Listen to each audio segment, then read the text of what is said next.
রাজ্য জুড়েই এই রকম বৃষ্টি, কিন্তু এই বৃষ্টিতেই তো দুর্ভোগ বাড়ছে রাজ্য জুড়ে, বিশেষ করে দক্ষিণবঙ্গে, উত্তরবঙ্গে এর আগেই দুর্ভোগ হয়েছিল টানা বৃষ্টিতে। এবার বিভিন্ন জায়গায় টানা বৃষ্টিতে জেলার নদীগুলো ফুঁসছে, কোথাও রাস্তা ভেঙে চলে যাচ্ছে। দুর্ভোগ শুরু থেকেই। সরাসরি চলে যাব প্রতিনিধি বিশ্বজিতের কাছে, বিশ্বজিৎ, দেখাবো যে বিভিন্ন জেলায় কত দুর্ভোগে মানুষ। এই বৃষ্টি কতদিন চলবে, এই টানা বৃষ্টি, বিশেষ করে দক্ষিণবঙ্গে?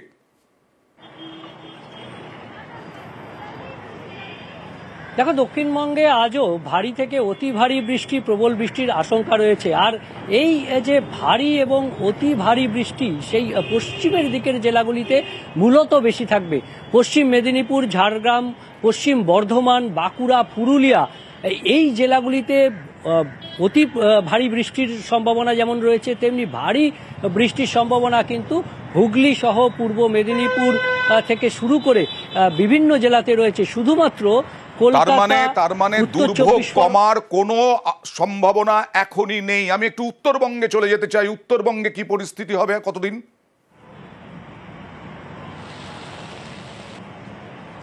উত্তরবঙ্গে আজও ভারী থেকে অতি ভারী বৃষ্টি, 200 মিলিমিটার পর্যন্ত বৃষ্টি হতে পারে। দার্জিলিং, কালিম্পং এবং জলপাইগুড়ি, এই 3 জেলার জন্য আগামী 24 ঘন্টায় 200 মিলিমিটার পর্যন্ত বৃষ্টিপাত হতে পারে। আগামীকালও ভারী বৃষ্টির আশঙ্কা রয়েছে উত্তরবঙ্গের বেশ কিছু জেলাতে। এবং এই বৃষ্টি অর্থাৎ হালকা মাঝারি বৃষ্টি, কখনো বিক্ষিপ্তভাবে ভারী বৃষ্টি, এটা উত্তর এবং দক্ষিণ দুই বঙ্গেই কিন্তু আগামী বেশ কয়েকদিন চলবে। তবে আজ এবং আগামীকাল উত্তরবঙ্গের ক্ষেত্রে ভারী থেকে অতি ভারী বৃষ্টি, প্রবল বৃষ্টির আশঙ্কা আগামী 24 ঘন্টায় দার্জিলিং, কালিম্পং এবং জলপাইগুড়ি, এই উপরের দিকের 3 জেলাতে যেমন রয়েছে, নিচের দিকের 3 জেলা অর্থাৎ মালদা, উত্তর দিনাজপুর, দক্ষিণ দিনাজপুর, সেখানেও ভারী বৃষ্টির আশঙ্কা রয়েছে। নদীর জলস্তর যেমন বাড়বে, ঠিক তেমনি ভাবে নিচু এলাকা প্লাবিত হওয়া, ধস নামা, এই দার্জিলিং, কালিম্পং এর বিশেষ করে পার্বত্য এলাকায় সেই অসুবিধা। এবং নদীর জলস্তর দক্ষিণবঙ্গেও বেড়েছে, নদীর জলস্তর বাড়ছে, দুর্ভোগ বাড়ছে। এবার চলে যাব জেলাতে, যেটা বলছিলাম, শিলাবতী ফুঁসছে, শিলাবতী নদীর জল ফুঁসছে। দেখুন, গড়বেতায় রাস্তা ভেঙে গেছে, ব্যাপক ক্ষয়ক্ষতি। রাস্তা ভেঙে 4টি গ্রামের মানুষ বিচ্ছিন্ন হয়ে গেছেন, যোগাযোগ বিচ্ছিন্ন। গড়বেতার বিস্তীর্ণ এলাকা, গড়বেতার মাইতা এলাকায় জলের তোড়ে ভাঙল রাস্তা। শিলাবতীর জলের তলায় চাষের জমিও। ব্যাপক ক্ষয়ক্ষতির আশঙ্কা কৃষকদের। পরিস্থিতির দিকে যদিও নজর রাখছে প্রশাসন।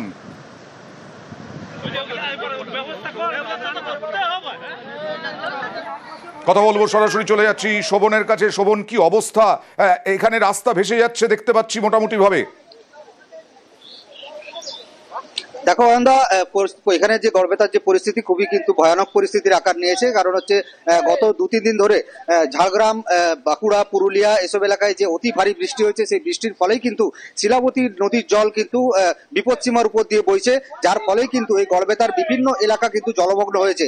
এখনো পর্যন্ত যেটা প্রশাসনিক তরফ থেকে আমরা জানতে পারছি, প্রায় 500 থেকে 700 মানুষ ঘরবন্দি অবস্থায় রয়েছে, জলবন্দি অবস্থায় রয়েছে, এবং তাদেরকে উদ্ধার কাজ আজ সকাল থেকে শুরু করেছে সিভিল ডিফেন্স এবং বিপর্যয় মোকাবিলা দপ্তরে যারা কর্মীরা রয়েছেন।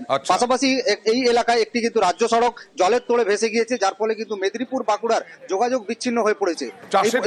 এই পরিস্থিতি রয়েছে। এখনো পর্যন্ত কিন্তু প্রশাসনের তরফে যেটা জানানো হচ্ছে যে বহু জমি কিন্তু চাষের জমি যে জলের তলায় রয়েছে, যেগুলি কিন্তু এখনো পর্যন্ত অনুমান করা হচ্ছে যে সেই সব চাষের ক্ষতি হতে পারে, এবং যতক্ষণ না জল নামছে ততক্ষণ পর্যন্ত কিন্তু সেই অনুমান বোঝাই যাচ্ছে চাষের ক্ষতি হবে। চাষিদের নিশ্চয়ই পাশে দাঁড়াবে রাজ্য সরকার, কৃষকদের পাশে দাঁড়াবে। আমরা চলে যাব এবার চন্দ্রকোনায়। শিলাবতীটা অনেকটাই এক্সটেন্ড করে গেছে, জলটা অনেকটাই বেড়ে গেছে এবং একটা রাস্তা থেকে নিয়ে চলে গেছে।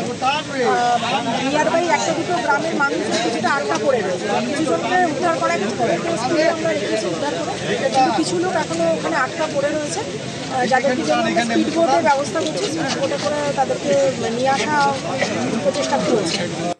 বৃষ্টির শুরুতেই এই অবস্থা। যেমন চন্দ্রকোনায় যাব বলেছিলাম, সেখানে একাধিক বাঁশের সাঁকো ভেঙে গেছে জলের তোড়ে। শিলাবতীর নদীর জল, শিলাবতী ফুঁসছে কিভাবে দেখুন, সেই নাগাড়ে বৃষ্টিতে ফুঁসছে শিলাবতী। কথা বলবো প্রতিনিধি সুকান্তর সঙ্গে। সুকান্ত, কোন জায়গায় সব থেকে বেশি প্রভাব পড়েছে?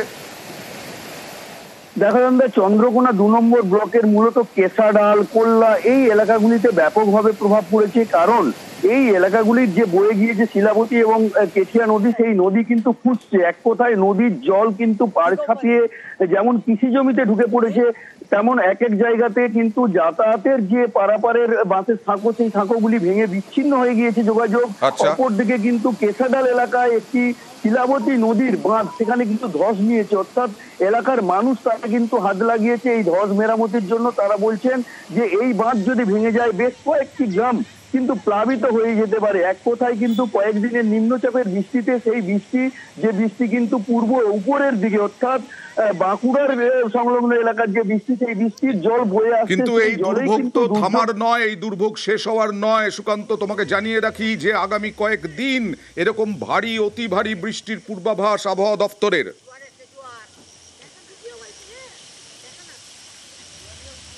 কিন্তু একদিনের বৃষ্টি এখানটা যা করে দিয়েছে, এখানে দাঁড়িয়ে দেখা যাচ্ছে গোলকা তুলে একবারে মানে বিরাট অবস্থা হয়ে গেছে। আর শিলাবতী তো ভর্তি হয়ে গেছে, শিলাবতী কানায় কানায়, এবং এই জায়গাটা এমনই করছে যে দেখে দাঁড়িয়ে দেখা যাবে না। আমাদের শিলাবতী নদীতে নাকি প্রচুর জল এসছে, একবারে ঘরকা ঘরের মতো ডুবে নিয়ে আসছে। আমাদের এখানকেও চলে আসতে দেখতে পাচ্ছি। মানে কি উপর দিকে কি শুনছেন? উপর দিকে নাকি প্রচুরভাবে এসছে, ডুবে নিয়ে এসছে সব কিছু। একটু ভয় লাগছে। একবার পোল টোল সব ডুবে নিয়ে এসছে, পারফার ঝেপে উপচি নিয়ে এসছে পুরো একবার বন্যার ইয়েতে। বর্ষার শুরুতেই একেবারে দুর্ভোগ দেখাচ্ছি আপনাদের। পর শিলাবতী নদী দেখালাম, এবার গন্ধেশ্বরী নদীর অবস্থা দেখুন। 3 দিনের বৃষ্টিতে মানকানালি সেতু ভেসে যাচ্ছে, একেবারে ওপর দিয়ে জল বইছে।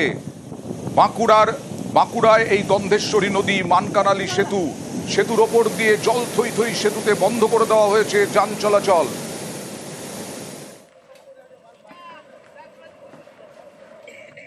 মানুষজন পেরাতে পারছে না, কাজে যেতে পারছে না, মানুষ সব হয়ে যাচ্ছে, একদম ওকেজ হয়ে যাচ্ছে পুরো রোড। রুগী থাকলে বেধারে রুগী টাল খেয়ে যাবে, বেধারে জনকে নিয়ে যাবে হসপিটাল। আমরা চাই ভালো করে নতুন করে হাইব্রিড হোক। আর সিমলাপালে দেখুন, এখানেও সেতুর ওপর দিয়ে জল বইছে, আটকে গেছে ট্রাক আটকে গেছে, 3টে ট্রাক।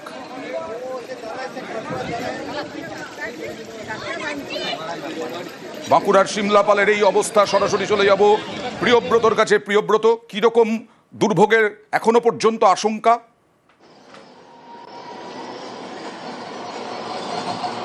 দেখো, এখনো কয়েকদিন বৃষ্টিপাত হবে এমনটাই আশঙ্কা করছে আবহাওয়া দপ্তর, এবং সেই কারণেই বাঁকুড়া জেলার যে বিস্তীর্ণ অঞ্চলে এর মধ্যেই বনবাসী হয়েছে, সেই এলাকায় কিন্তু আতঙ্ক ছড়িয়েছে। কারণ তুমি জানোই যে সিমলাপালের যে শিলাবতী নদীর উপর সেতু, সেই শিলাবতী নদীর উপর সেতুর ট্রাক ভেসে গেছে, কয়েকটা ট্রাক ভেসে গেছে, ট্রাক দাঁড়িয়ে রয়েছে, সেই দাঁড়িয়ে থাকার ফলেই জলমগ্ন হয়েছে, এবং সেখানে কয়েকজন শ্রমিক আটকে পড়েছিল, তাদেরকে উদ্ধার করা গেছে। এবং তুমি জানো যে জয়পন্না নদীর উপর যে তালডাংরা এলাকার যে বিস্তীর্ণ এলাকা, সেখানে কিন্তু বনবাসী হয়েছে, তাদেরকে রেস্কিউ সেন্টারে নিয়ে যাওয়া হয়েছে, সেখানে খাওয়া দাওয়ার ব্যবস্থা করা হচ্ছে। অন্যদিকে যে মানকানালি সেতু, সেই ফলে যে গঙ্গাজলগাড়ি যাওয়ার রাস্তা, সেই রাস্তা কিন্তু বন্ধ করে দেওয়া হয়েছে প্রশাসনিক তরফ থেকে।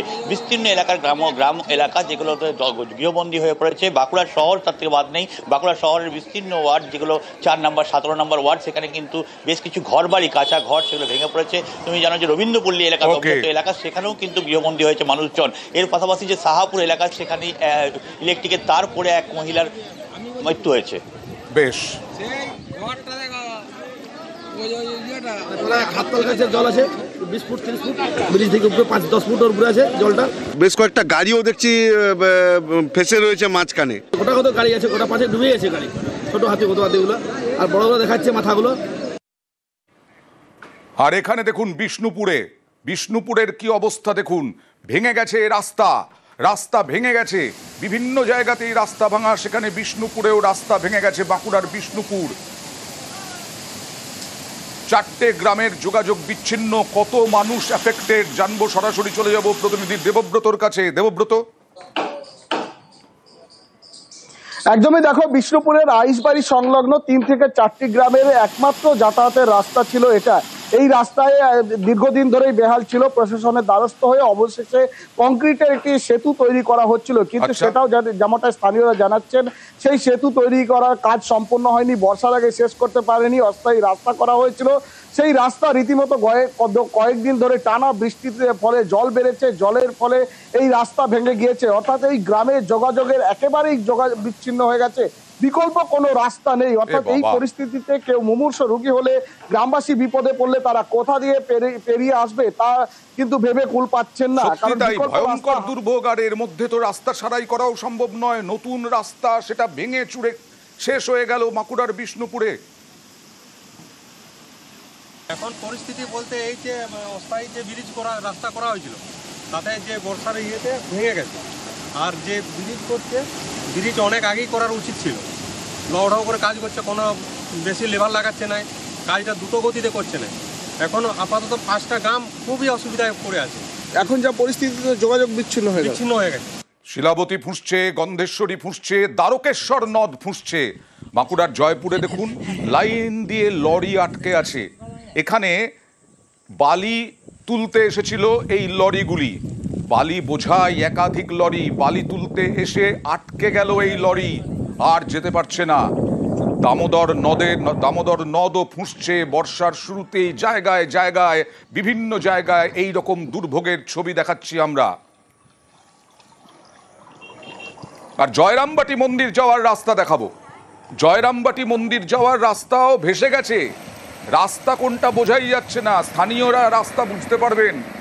দেখুন রাজ্য সড়কের অবস্থা। বাঁকুড়া কতুলপুরে জলমগ্ন রাজ্য সড়ক। প্রাণের ঝুঁকি নিয়ে যাতায়াত বন্ধে ব্যারিকেড করে দিয়েছে পুলিশ। পুলিশ মোতায়েন করা হয়েছে ওখানে, যা জানতে পারছি আমরা। এখন বন্ধ বলতে জলের জন্য বন্ধ, ব্যারিকেড দিয়েছে, পুলিশ আছে, একদম যাওয়া যাচ্ছে না, যাওয়া যাবেও না। এবার আমরা এসেছিলাম, ঘুরিয়ে বাড়ি যাচ্ছি। না না, জয়রামবাটি মাতৃ মন্দির বন্ধ, পুরো বন্ধ। এখন এদিকে মায়ের দর্শন করতে না, এইদিকে পেরোতে পারবো না। কাল রাত থেকে মুষলধারায় বৃষ্টি চলছে এখানেতে, প্রায় বাঁকুড়া ডিস্ট্রিক্ট পুরোটাই, বাঁকুড়া বা আরো অন্যান্য জায়গাগুলোতে। দেখুন না কি অবস্থা হয়েছে। মাতৃমন্দিরে যাতায়াতের রাস্তা পুরো বন্ধ। ওই দিক থেকে জয়রামবাটি এদিক থেকে ঢোকার রাস্তা বন্ধ হয়ে গেছে, ওই থেকে আপনার রামডে মৈতল থেকে ওইদিকেও বন্ধ হয়ে গেছে। আর চাষের ক্ষতির মুখে পড়ছেন কৃষকরা। বিঘের পর বিঘে জমি জলের তলায়, যেমন বাঁকুড়ার সোনামুখীতে দেখুন জলের তলায় একেবারে সবজি চাষ, ভয়ঙ্কর ক্ষতি হচ্ছে। জলের তলায় বিঘের পর বিঘে জমি। আবার চলে যাব দেবব্রতর কাছে। দেবব্রত, কত কৃষক এই মুহূর্তে এই রকম দুর্ভোগের মধ্যে? একদমই দেখো, সোনামুখীর বিস্তীর্ণ এলাকার কৃষক, এখানে 100% মানুষ কিন্তু কৃষিকাজের সঙ্গে জড়িয়ে। বিগত বছরে ডিবিসি ছাড়া জলে প্লাবিত হয়ে গেছিল এই সোনামুখীর নদী তীরবর্তী এলাকার মানুষের। তারা ক্ষতির মুখে পড়েছিল, সেই ক্ষতি সারিয়ে উঠে তারা পুনরায় চাষ করেছিল। এবার গত কয়েকদিন টানা বৃষ্টি, যার জেরে কিন্তু এখন জমিতে জল দাঁড়িয়েছে, পচতে শুরু করেছে তাদের ফসল। কয়েকশো বিঘা জমি ইতিমধ্যেই সবজি চাষ করেছে, বাদাম চাষ করেছে, পটল চাষ করেছে, সেই জমিতে জল দাঁড়িয়েছে, ধীরে ধীরে পচতে শুরু করেছে। কৃষকরা জানাচ্ছে এই বৃষ্টির পরিমাণ, আবহাওয়া দপ্তর বলছে তাতে আরো অতি ভারী বৃষ্টি হবে, আরো দুর্ভোগ বাড়বে, আরো ক্ষতি হবে চাষের। ক্ষতি তো প্রচণ্ডই হবে, বিশেষ করে বাদাম যারা নামিতে আছে তাদের বাদাম আর নিতে পারবে না, ঘরে সব নষ্ট হয়ে যাবে। এখনও বাদাম জমিতে আছে, জল জমে আছে। পটলও ধসা লেগে যাবে, ও থাকবে না, নষ্ট হয়ে যাবে। ঘি করলাও নষ্ট হয়ে যাবে। লঙ্কা আছে, লঙ্কা গাছ মরে যাবে, সব থাকবে না। 3-4 দিন বৃষ্টিতে কাঁকরোল, পটল, বাদাম এগুলো নিয়ে যা সমস্যায় পড়েছি, বিশাল ক্ষতির মাধ্যমে পড়ে যাব। আর একটু যদি বৃষ্টি হয় তাহলে ধসা লেগে সমস্ত গাছ নষ্ট হয়ে যাবে। শুধু শিলাবতী, গন্ধেশ্বরী, দামোদর নয়, একেবারে কংসাবতী, সুবর্ণরেখা, সেগুলোর জলও বাড়ছে। ঝাড়গ্রাম, এই যে ডুলুং নদী, তারও জল বেড়েছে। ঝাড়গ্রাম পুরোটাই প্রায় এখন জলের তলায় বলা হচ্ছে। টানা বৃষ্টিতে জল বেড়েছে, ভৈরব মাকির জলও উঠছে, থই থই গ্রাম। জল ঠিক আছে, পুরোপুরি কোনো ব্যবস্থা নাই, কোনো নালা নাই।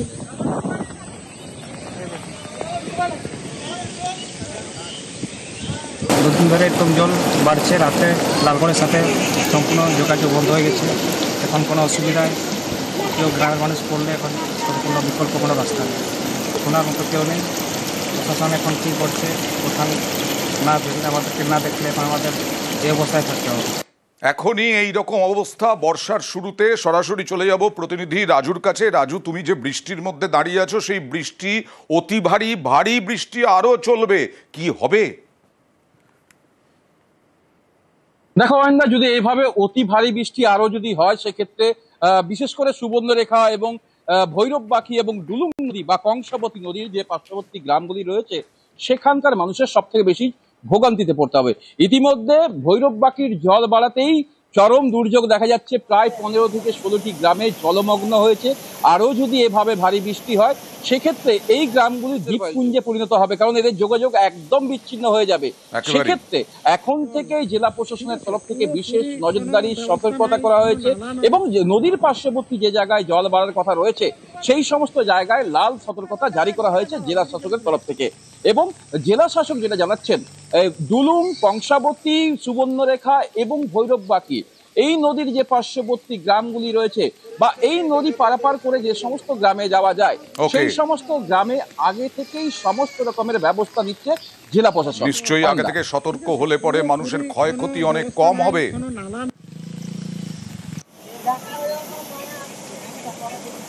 সাময়িক জল ঢুকে যায়, মানে বৃষ্টি থেমে গেলে নর্মালি নেমে যায়। তো এবারে তো এখানে নতুন ব্রিজ তৈরি হচ্ছে, মানে আগে তো কজবে টাইপের ছিল, তো যাতায়াত গাড়িগুলো বন্ধ হয়ে যেত। এবারে তো নতুন ব্রিজ তৈরি হচ্ছে, আশা করি মানে এই বৃষ্টি পরে মানে এই সমস্যার পার্মানেন্ট সমাধান হয়ে যাবে। আর আপাতত যে গ্রামে জল ঢুকেছে তার ব্যবস্থা নিচ্ছি আমরা, যাতে গ্রামবাসীরা কোনো অসুবিধা না পড়ে, তার উপরে ব্যবস্থা নেওয়া হচ্ছে। গোদের ওপর বিস্ফোরা, একদিকে টানা বৃষ্টি হচ্ছে, ভারী অতি ভারী বৃষ্টি হচ্ছে, অন্যদিকে ডিভিসি জল ছাড়ছে। আর সেই ডিভিসি ছাড়া জলে মুন্ডেশ্বরী নদীর অবস্থা দেখুন, বাঁশের সাঁকো একের পর এক ভেঙে যাচ্ছে। মুন্ডেশ্বরী জলের তোড়ে আরামবাগের পূর্ব কৃষ্ণপুরে ভাসলো বাঁশের সাঁকো, সাঁকো ভেসে যাওয়ায় দুর্ভোগ, নদী পারাপার পঞ্চায়েতের নৌকোতেই ভরসা।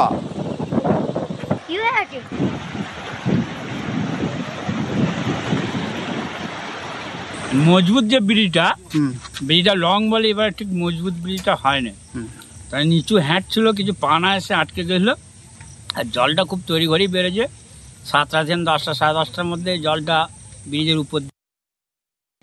জল ছাড়ার জন্য মুন্ডেশ্বরীতে যে পূর্ব কেশবপুর, মলয়পুর এবং এইদিকে যে অংশ পশ্চিম কেশবপুর, এই যাতায়াতের যে পথ বাঁশের সাঁকো ছিল, সেই সাঁকোটা রাতারাতি সে ভেসে চলে যায়, যার ফলে মানুষের এখন যোগাযোগ বিচ্ছিন্ন হয়েছে। কিন্তু আমরা জানতে পারার পর আমরা ওখানে নৌকোর যাতে মানুষ চলাচল করতে পারে তার সুব্যবস্থা করছি। পরবর্তী ক্ষেত্রে যাতে অসুবিধে না হয় সেদিকে আমরা নজর রেখেছি। আর এর আগেই দেখিয়েছিলাম শিলাবতীর নদী ফুঁসছে, শিলাবতীর নদীর জলে পশ্চিম পাড়ায় একাধিক খাল উপচে পড়ছে আর তাতেই ভাসছে চাষের জমি। এটা হচ্ছে পশ্চিম পাড়া গোঘাট, গোঘাটের পশ্চিম পাড়া। আপনি সরাসরি চলে যাব প্রতিনিধি শুভদীপের কাছে, শুভদীপের কাছে গেলেই বুঝতে পারবেন এখনো মেঘ বৃষ্টি চলছে। এই বৃষ্টি থামার নয় এখনই। শুভদীপ, কতটা ক্ষতির আশঙ্কা? দেখো, আরামবাগ মহকুমা কিন্তু একেবারেই বন্যা প্রবণ, তাই গত 3 দিন ধরে যে বৃষ্টি শুরু হয়েছে, রাত দিন ভর কিন্তু এই বৃষ্টি চলছে। একাধিক আরামবাগের যে বাঁশের সেতু সেটাও কিন্তু ভেঙে গেছে এবং যে শিলাবতীতে মিশছে যে রঙ্গবতী খাল এবং তারাজুলি যে খাল, সেই খাল শিলাবতী নদীতে গিয়ে মিশছে। কিন্তু শিলাবতীতে যেহেতু জল বেড়েছে, এর ফলে জল পিছনে এসে নদী খালগুলি কিন্তু ফুলে উঠেছে এবং পশ্চিমপাড়া, গোঘাটের পশ্চিমপাড়া পঞ্চায়েত এলাকার একাধিক গ্রামের কিন্তু কৃষি জমি, যেখানে তিল চাষ হয়েছিল, এখনো কিন্তু তিল মাঠে কাটাই পড়েছিল, সেই তিল কিন্তু এখনো বাড়িতে নিয়ে যেতে পারেননি চাষিরা। সেই তিল অনেক জায়গায় কিন্তু ভেসে গেছে এবং হুগলির গোঘাটের সঙ্গে পশ্চিম মেদিনীপুরের সংযোগকারী একটি বাঁশের সেতু কিন্তু এই মুহূর্তে জলের তোরে ভেসে গেছে, এর ফলে যোগাযোগ বিচ্ছিন্ন। এছাড়াও দ্বারকেশ্বর নদ, যে আরামবাগের উপর দিয়ে দ্বারকেশ্বর নদ বয়ে যাচ্ছে, সেই দ্বারকেশ্বর নদীর পাড়ের যে বাসিন্দাদের সতর্ক করা শুরু করেছে, মাইকিং করা শুরু করেছে আরামবাগ পুরসভার তরফে এবং নদীর পাড়ে যেসব বাসিন্দা রয়েছে তাদের নিরাপদ স্থানে এখনই সরে যেতে বলা হচ্ছে। অবশ্যই যথেষ্ট পদক্ষেপ করছে প্রশাসন, কিন্তু এই বৃষ্টিতে আরো ক্ষতির আশঙ্কা করা হচ্ছে, সাধারণ মানুষ করছে। প্রচন্ড বন্যা, সব ডুবো হয়ে যাচ্ছে, তিল যা ছিল সমস্ত লোকের ভেসে চলে গেল। আমরা পাড়া আমাদের বন্ধ হয়ে গেছে, অচল হয়ে গেছে, ছেলে মেয়ে স্কুল যাওয়া নিম্নে যাবে। যা ক্ষয়ক্ষতি হয়েছে, 1 বিঘা জমি তিলকে কেটে তারা বেঁধে জাগ দেওয়া ছিল, বন্যায় একদম সব